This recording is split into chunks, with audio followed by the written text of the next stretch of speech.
সাইয়েদনা আদমের সামনে অনেকগুলো রুহু রাখা হয়। সাইয়েদনা আদম বললেন, এরা কারা? আল্লাহ বললেন, এরা হচ্ছে নাসালুক, তোমার বংশধর, পৃথিবীতে তোমার পর এরা পৃথিবীতে আসবে। সাইয়েদনা আদম বললেন, আল্লাহ ওই যে একটা রুহু দেখা যায়, এটার নাম কি?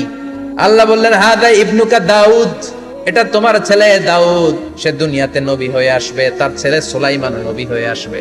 সাইয়েদনা আদম বললেন, মাবুদ, আমার ছেলে দাউদের কত বছর হায়াত আপনি দিয়েছেন? আল্লাহ বললেন, 40 সানা, মাত্র 40 বছর, 4 ইয়ার্স। ও আল্লাহ, আমি বাঁচবো কয় বছর? তুমি বাঁচবা 1000 বছর। সাইয়েদনা আদম বললেন, মাবুদ, এত ফুটফুটে সুন্দর আমার ছেলে দাউদ, মাত্র 40 বছর দিলেন কেন? জিদ মিন উমরিহি, বাড়ায়া দেন। আল্লাহ আপনি বাড়ায়া দেন, আল্লাহকে বাড়ানো যাবে না, লেখা হয়ে গেছে।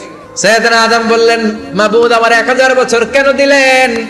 আমার এই সুন্দর ফুটফুটে ছেলেটারে মাত্র শুধুমাত্র 40 বছর কেন দিলেন? ও মাবুদ, আমার 1000 বছরের দরকার নাই, আমার 1000 বছর থেকে 60 বছর আমি আমার ছেলেরে দিয়ে দিলাম।